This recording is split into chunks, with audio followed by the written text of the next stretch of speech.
So we've offered, as you've heard from Mark, our border force, our national crime agency, our police to go and help the French, and they're rejecting that help, and that's something they need to seriously review, and actually they should be accepting our help as soon as they can.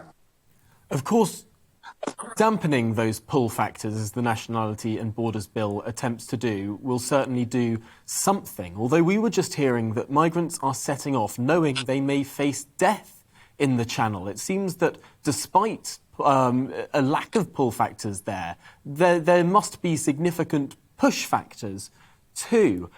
Is the Nationality and Borders Bill going to be enough to handle this?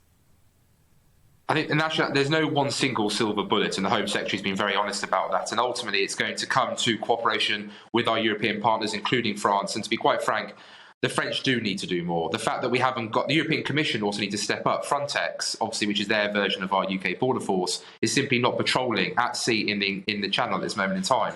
I want to know why they're not doing that. We need to have that serious question asked and demand that Frontex go out there in the Channel, working with the border force, because whilst they're tracking boats, they're not preventing boats or turning boats around that have already launched.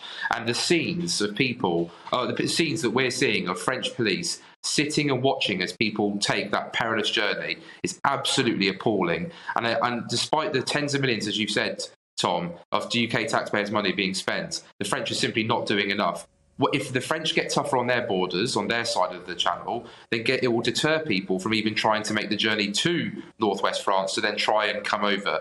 So France, whilst they might claim they're doing more inland, and whilst there is also more that we can do downstream, there's ultimately got to be a lot of work done on the borders right now. And when the Nationality and Borders Bill passes, then our government needs to make sure we get those return agreements agreed very soon. Offshoring is absolutely critical, and there does need to be a conversation about the European Convention on Human Rights and the Human Rights Act, and whether or not the UK needs to look at reforming that.